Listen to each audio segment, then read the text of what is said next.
This story is titled, Because of My Parents, I Celebrated Christmas Alone while they celebrated in Italy, and now they want financial assistance for my brother's wedding, and I cut them off. Hi everyone, before we dive in, a quick favor. If you enjoy content like this, please hit the subscribe button. It's free, supports the channel, and makes sure you never miss out on amazing videos. Alright, let's get started.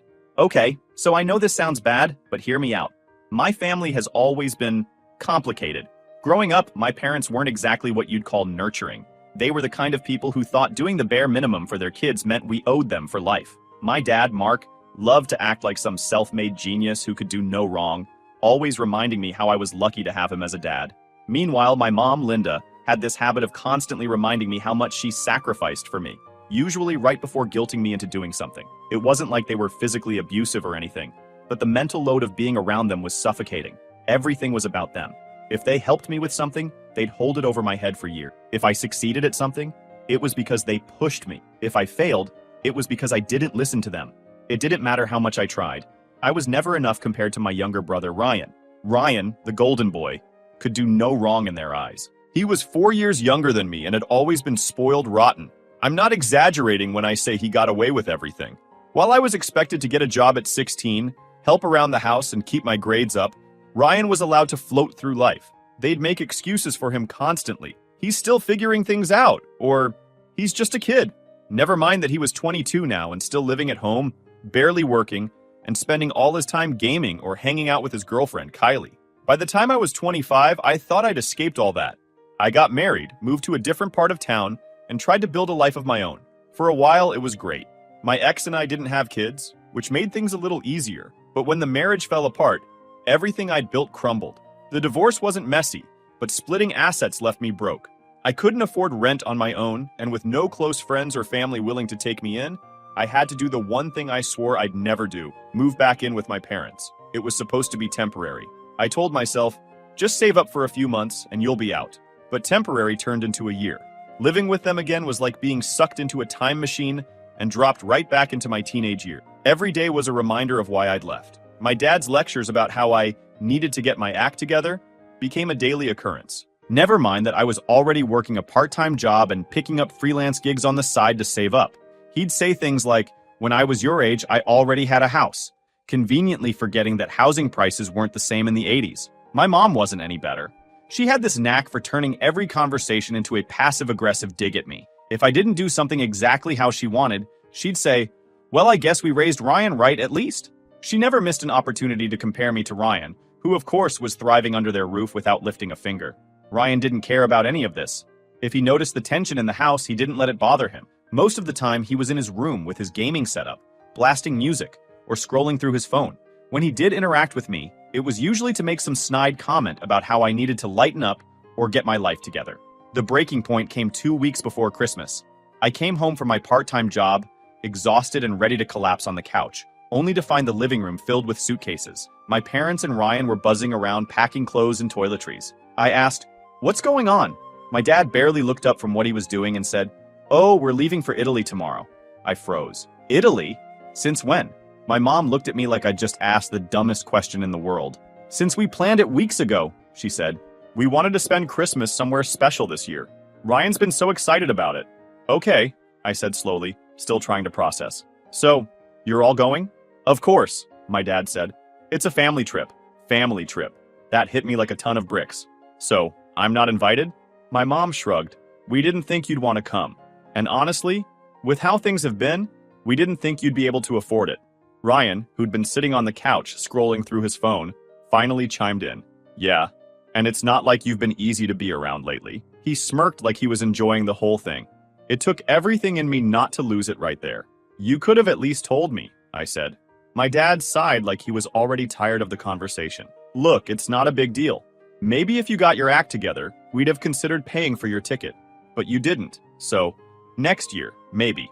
Next year. As if I'd want to spend another year in their house. As if I'd want to go anywhere with them after this. The next morning, they left without so much as a goodbye. I sat in the empty house, staring at the wall, trying to wrap my head around everything. It wasn't just about the trip, it was everything. A lifetime of being second to Ryan, of being treated like an outsider in my own family. I'd told myself for years that I just needed to try harder, that maybe if I did everything right, they'd finally see me as an equal. But this was the moment I realized it would never happen. I tried to tell myself it didn't matter. It was just one Christmas, right? But as the day went on, it started to sink in how much it really did matter. I mean, this was supposed to be family time. Even if things were tense or awkward between us, I thought we'd at least pretend to care about spending the holiday together. Instead, they flew across the world to eat pasta and take selfies while I ate a greasy burger on the couch. The day started off weird. I woke up and didn't even realize it was Christmas for a second. No smell of breakfast cooking, no sound of holiday music, nothing. The house was dead silent. I wandered into the kitchen, looked at the empty coffee pot, and thought, is this it? I ended up making myself a bowl of cereal and sitting at the dining table, staring at the spot where our Christmas tree should have been. They didn't even bother putting one up this year because, apparently, Italy was all the holiday spirit they needed. I spent most of the morning scrolling through my phone, hoping to distract myself. But of course, that only made things worse. Every single social media post seemed to be about Christmas. Friends opening presents with their kids, co-workers posting pictures of their decorated living rooms, even random acquaintances sharing videos of their dogs and Santa hats. And then there was my family. They didn't waste any time flooding their accounts with photos from Italy. The first picture I saw was of Ryan, standing in front of the Colosseum, wearing a cheesy Santa hat. The caption? Christmas in Rome. Best Christmas ever. Next up was a shot of my parents at some fancy outdoor cafe, holding glasses of sparkling water and grinning like they didn't have a care in the world. My mom's caption read, making memories with my favorite people, heart eyes. Favorite people. Yeah. Message received loud and clear. By lunchtime, I couldn't take it anymore. I put my phone down and decided to do something. Anything to make the day feel less pathetic. I drove to the only place open, a fast food drive-thru. I sat in the parking lot, eating my burger and fries, watching other people with their families through their car windows. There was one moment where I saw a little kid in the backseat of a minivan, holding up a new toy for his parents to see, and I don't know. It hit me hard. I wasn't even jealous of the toy or the family or anything. It was more like this realization that no one in my own family had even bothered to ask how I was spending my Christmas. When I got back to the house, I tried to cheer myself up.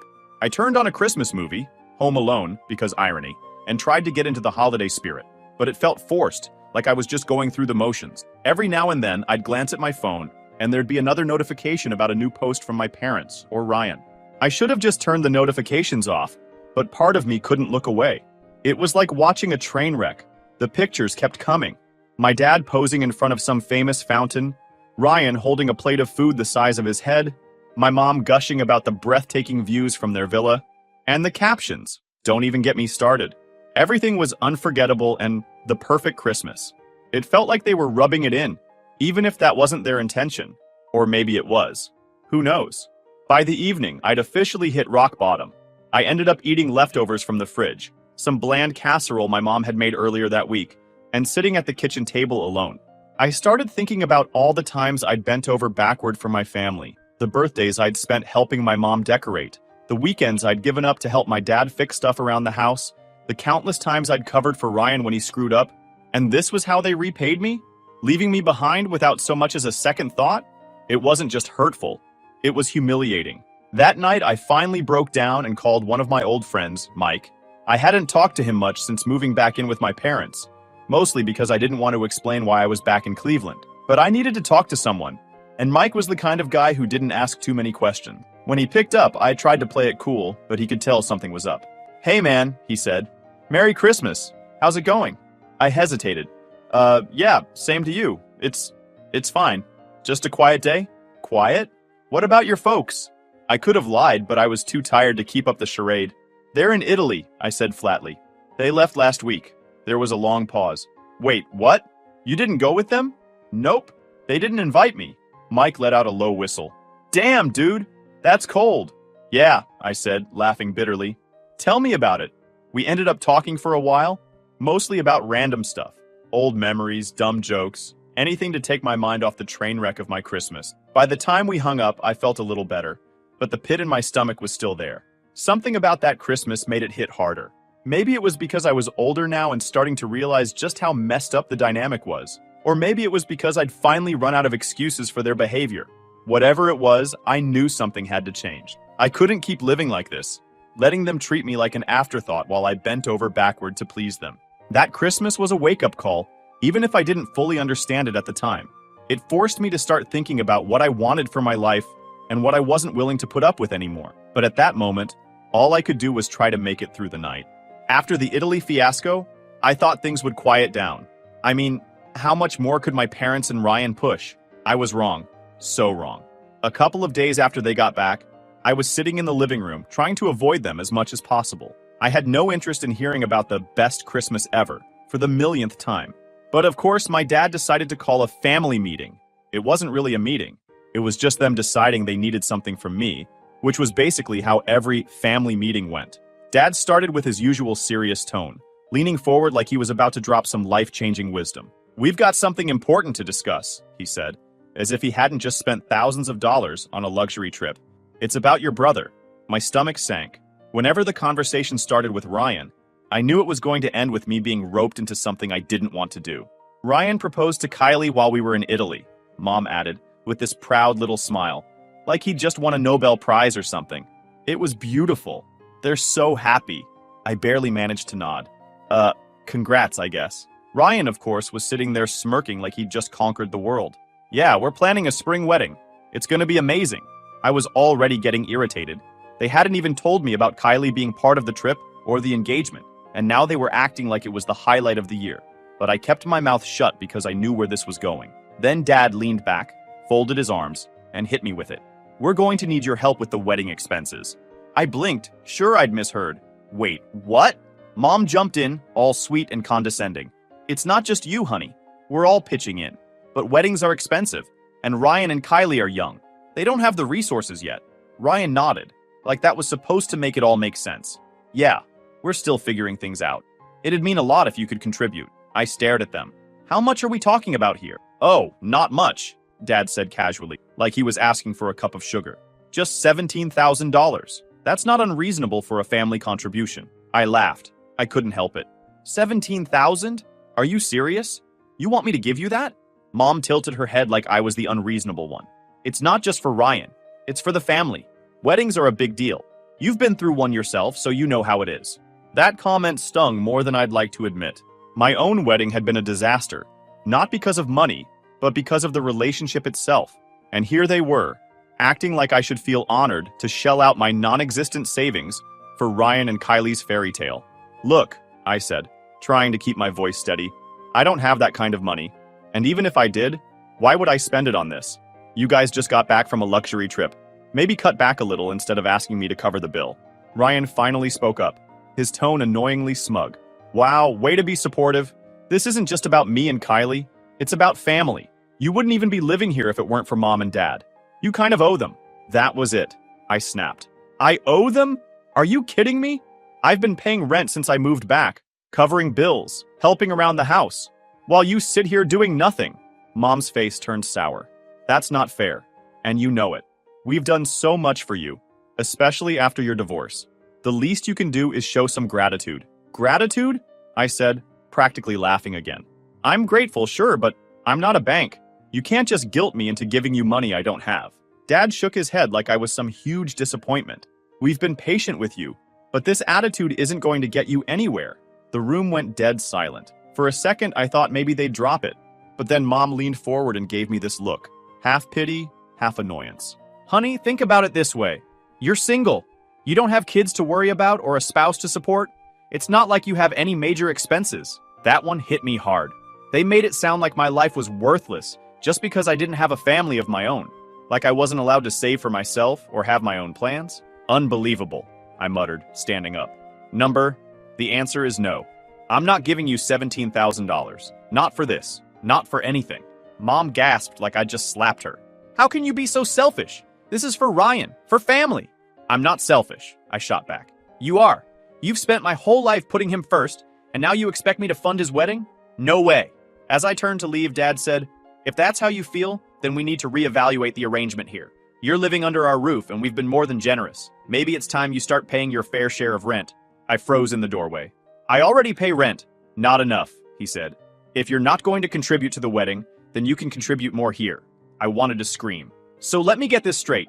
If I don't give you money for Ryan, you're going to make me pay more rent?" Mom nodded, all calm and self-righteous. "It's only fair. You've been here long enough. It's time to step up. I didn't even respond. I just walked out of the room and slammed the door to my tiny bedroom. My heart was pounding, my mind racing. How had it come to this? How had I ended up back in this house, stuck in this toxic cycle? I thought I was doing the right thing, moving back to save money and get back on my feet. I sat on my bed for a long time, staring at the wall, trying to process everything. They really expected me to cough up $17,000 for Ryan's wedding, and when I said no, decided to punish me for it. It wasn't even about the money anymore. It was about control. They'd always used guilt and manipulation to keep me in line, and now that I was standing up for myself, they didn't know how to handle it. I felt something shift inside me. I was done being their doormat. They could call me selfish, ungrateful, whatever they wanted. I didn't care anymore. My answer was no, and it was going to stay that way. The whole situation with my family hit a new level of ridiculous a few days after the family meeting. Just when I thought they couldn't get more entitled, my mom cornered me in the kitchen while I was eating a sandwich. She had this overly sweet tone, the kind she used when she was about to drop some manipulative suggestion she thought I wouldn't see coming. So, I've been thinking, she started, sitting down across from me.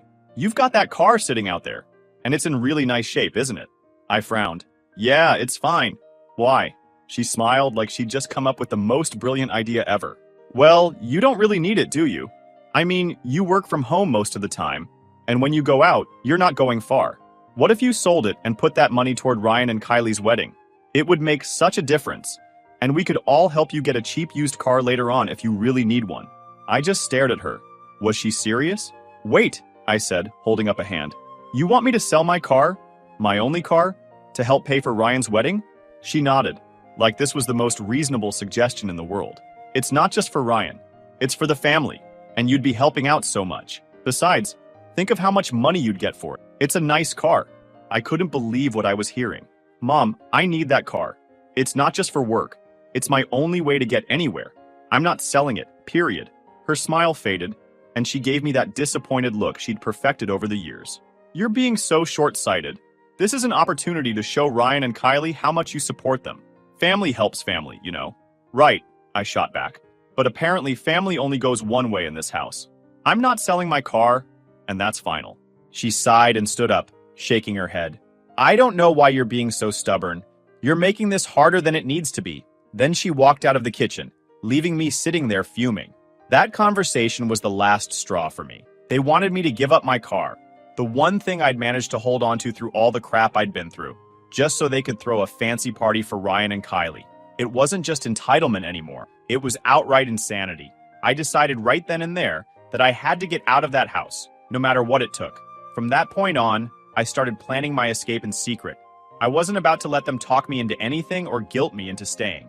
Every time they brought up the wedding or family contributions, I'd just nod along, pretending to listen, while in my head, I was figuring out my next move. The first step was finding a place to live. I spent hours scrolling through apartment listings, looking for anything remotely affordable. Most of what I found was either way out of my price range or so rundown that I'd probably fall through the floor the second I walked in.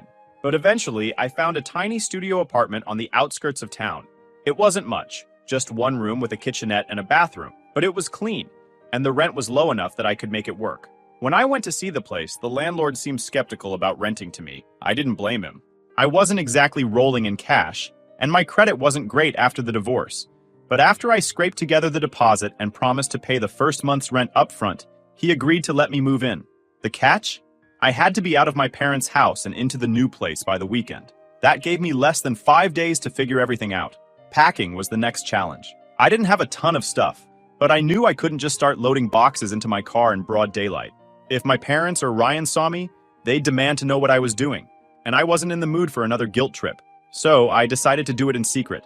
Over the next few days, I started packing little by little, sneaking boxes out to my car when no one was around. I'd wait until my mom was upstairs, or my dad was in the garage, then grab a few things and make a quick run to the car. It felt ridiculous, like I was some kind of criminal plotting an escape, but it was the only way to avoid another confrontation. By Thursday night, I was almost ready to go. My car was packed with everything I needed, and I had the keys to my new apartment in my pocket.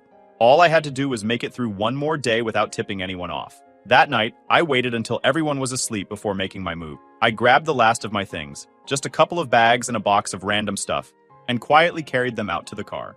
I sat in the car for a while, staring at the dark, silent house. If I tried to explain myself, they'd twist my words, guilt me into staying, or somehow make me feel like the bad guy for wanting my own life. Leaving quietly was the only way to take control. Finally, I started the engine and pulled out of the driveway, careful not to make too much noise. I didn't know what the future held, but at least it was mine to figure out. After I left, I didn't just move out of my parents' house. I cut ties completely. I wasn't half-hearted about it either. I stopped answering texts and calls from my mom, dad, and Ryan on my phone, social media, and even email. I didn't leave any gaps for them to squeeze through. It might sound harsh, but I knew how they operated. If I gave them even an inch, they'd use it to guilt trip me or manipulate me into coming back. I couldn't let that happen. I'd made my decision, and for once, I was sticking to it. That peace didn't last long, though. About 2 months after I moved out, I started hearing through the grapevine that Ryan and Kylie's wedding was turning into a disaster. I hadn't asked for updates. It was just one of those things that people seem to think I'd want to know about. Honestly, I didn't care much, but the stories were so ridiculous that I couldn't help but pay attention. Apparently, my parents had bitten off way more than they could chew. They'd promised Ryan and Kylie this big fancy wedding, even though they didn't have the money to back it up. They'd been banking on me chipping in, and probably assumed I'd cave eventually, but when that didn't happen, they were stuck scrambling for cash. From what I heard, they tried to get Kylie's family to pitch in, but that didn't go over well. Her parents flat out refused, saying, "If you can't afford a wedding, don't have one." Honestly, I respected that. Of course, my mom didn't take it well. She tried to play the victim, crying about how unfair it was that Kylie's family wasn't helping. But Kylie's mom wasn't having it. She told my mom, "It's not our responsibility to pay for your son's wedding." Ouch. I wish I could have been a fly on the wall for that conversation. Meanwhile, Ryan was stuck in the middle of it all. From what I heard, he was getting frustrated with my parents for overstepping and with Kylie's family for not budging. But instead of stepping up and taking control of the situation, he just let the chaos swirl around him. Classic Ryan, always expecting someone else to clean up his messes. The breaking point came about a month before the wedding. Kylie gave Ryan an ultimatum. Either he set boundaries with my parents, or she was done. She was sick of my mom micromanaging every little detail, and my dad trying to cut corners to save money. She wanted a partner, not a mama's boy, and she was ready to walk if he couldn't figure it out. At first, Ryan chose my parents. Of course he did. They'd been coddling him his whole life, and he wasn't about to rock the boat. He told Kylie she needed to chill, and that my mom just wanted the best for them. Apparently, that didn't go over well. Kylie called off the engagement, packed her things, and moved back in with her parents. It was a mess. My parents were furious, not at Ryan, but at Kylie for abandoning him. My mom even called Kylie ungrateful, which is ironic considering she was the one who ruined the whole thing by trying to control everything. Ryan, for his part, moped around and acted like the victim, telling everyone how heartbroken he was. About 2 weeks after Kylie left, I got a call from an unknown number. I normally don't answer those, but something told me to pick up. Sure enough, it was Kylie. "Hey, it's me," she said, her voice quiet but firm. "I know we've never been close, but I just wanted to say I'm sorry." I blinked, caught completely off guard. Okay. Sorry for what?" "For everything," she said. "For not standing up for you sooner, for all of it." I didn't say anything, mostly because I didn't know what to say. She continued, "I didn't realize how bad it was until I was in the middle of it. Your parents are a lot, and Ryan just lets them do whatever they want. I tried to stick it out, but I couldn't anymore. I'm sorry they put you through that." Her words caught me off guard. It wasn't like I needed her apology, but hearing it felt validating. For years, I'd been treated like I was the problem, like I was the selfish one for not bending over backward to please my parents. And now, here was Kylie, someone who'd been on the other side of it, telling me I wasn't crazy. "Thanks," I said finally. "I appreciate that." We talked for a little while longer, mostly about the wedding drama and how my parents had tried to take over everything. She said she wasn't sure if she and Ryan would work things out, but she didn't sound optimistic. "He's too tied to them," she said. "I don't think he knows how to function without their approval." After we hung up, I felt a strange mix of emotion. On one hand, I felt bad for Kylie. She didn't deserve to get dragged into my family's mess. But on the other hand, I couldn't help but feel a little vindicated. Maybe now people would start to see my parents and Ryan for who they really were. A few days later, I got another call, this time from Ryan. "Hey," he said awkwardly, "can we talk?" "What do you want, Ryan?" I asked, not bothering to hide my annoyance. I screwed up," he said. "Kylie left and Mom and Dad are freaking out, and I feel like everything's falling apart." I leaned back in my chair, waiting for him to get to the point. "I know I've been a jerk," he said finally. "I should have stood up for you. I should have, I don't know, been a better brother. I just want to say I'm sorry. For a second, I didn't know how to respond. Part of me wanted to accept his apology and move on, but another part of me couldn't forget all the times he'd stood by while our parents treated me like dirt. Look, I said, I appreciate the apology, but I'm not ready to forgive you. It's going to take time. A lot of time, Ryan sighed. Yeah, I get that. I hope we can fix things someday. Maybe, I said, but not today. For the first time, Ryan had acknowledged how messed up things were. It didn't fix everything, but it was a start. Still, I wasn't ready to let him, or anyone else in my family, back into my life. Not yet. Maybe not ever. A few months after the whole wedding drama blew up, I started hearing whispers through mutual friends and acquaintances about my parents. Apparently, things had taken a turn for the worse. It wasn't surprising, really, considering how they always lived way beyond their means. But this time, it sounded serious, like drowning in debt serious. At first, I brushed it off. It wasn't my problem anymore, and I didn't want to get sucked back into their nonsense. But then the calls started. I'd already blocked their numbers so they couldn't contact me directly, but they started using other people to pass messages along. I'd get texts from old neighbors or extended relatives saying things like, "Your mom wanted me to tell you she's worried about you," or "Your dad asked if you could call him. It's important." It was all pretty transparent. They didn't care about me. They just wanted something. That was their go-to move. Feign concern to get their foot in the door and then drop whatever demand they had in mind. I wasn't falling for it this time. Eventually, one of my mom's messages slipped through. A mutual friend, Sarah, who didn't know the full story, forwarded me an email my mom had sent her, thinking it might be urgent. It wasn't. It was just more guilt-tripping. The email was classic Linda. It started off all sweet and concerned. "I hope you've been doing well, honey. I think about you every day and pray that you're okay." Then it quickly shifted gears. "Your father and I have been struggling lately. We've had some unexpected expenses and it's been hard to keep up. I hate to ask, but if you could help us out financially, it would mean so much. Family always comes first, right? Unexpected expenses? Sure. More like they'd burned through their savings trying to throw a wedding they couldn't afford, and now they were paying the price." I didn't reply. I wasn't even tempted to. They'd made their bed, and now they could lie in it. Over the next few weeks, I started hearing more details about just how bad things had gotten. Apparently, they'd maxed out multiple credit cards, trying to cover wedding deposits, decorations, and other nonsense. Then, when Kylie walked away, they lost everything they'd put down. Non-refundable deposits, unpaid balances, the works. They were left with piles of debt and nothing to show for it. On top of that, Ryan had moved out shortly after his apology to me, which meant my parents had lost their golden boy and any financial help he might have contributed. Though let's be real, Ryan wasn't exactly known for pulling his weight. I heard through Sarah that they'd been calling him too, begging him to come back and help them out. He wasn't biting though. Turns out Kylie had put her foot down and told him that if he ever wanted to make things work with her, he had to set boundaries with my parents. For once, Ryan actually listened to her.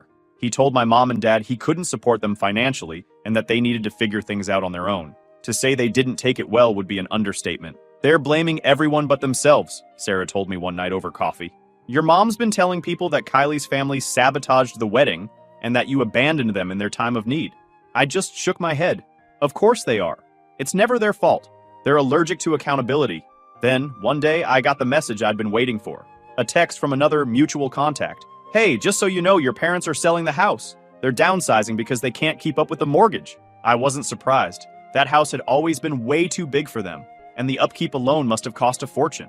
But hearing it made everything feel real. They were actually losing their grip on the life they'd spent years trying to project. This image of a perfect, successful family. It was crumbling. And for once, I wasn't the one they could lean on to hold it together. The final straw came about a month later when my dad showed up at my apartment. I didn't even know how he found me. I hadn't given them my new address, and I'd been careful about who I told. But there he was, standing at my door, looking more haggard than I'd ever seen him. He wasn't his usual smug, overconfident self. He looked desperate. "Can we talk?" he asked, his voice quieter than usual. I didn't want to let him in, but I also didn't want to cause a scene in front of my neighbors. So I stepped outside and shut the door behind me. "What do you want?" I asked, keeping my tone as flat as possible. "We're in trouble," he said, running a hand through his thinning hair. "Your mom and we've hit a rough patch financially. We're behind on the mortgage and the credit card companies are calling nonstop.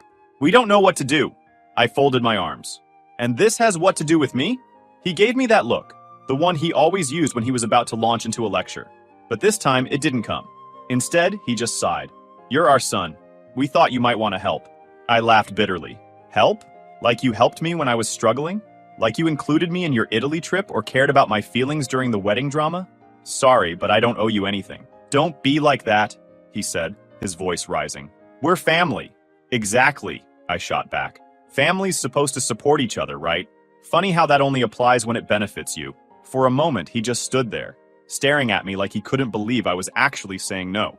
Then he tried a different tactic. What about the house? It's your childhood home. Don't you care about what happens to it? That one stung, but I didn't let it show. It stopped feeling like home a long time ago, I said. Good luck selling it. I didn't give him a chance to respond. I turned and walked back into my apartment, locking the door behind me. After that, I didn't hear from them again. Not directly anyway. I heard through Sarah that they eventually sold the house and moved into a small rental on the other side of town. They'd burned so many bridges that no one else in the family was willing to help them out either.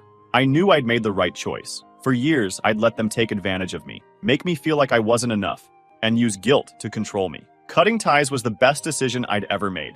Sometimes, walking away isn't about abandoning people. It's about saving yourself. And that's exactly what I did.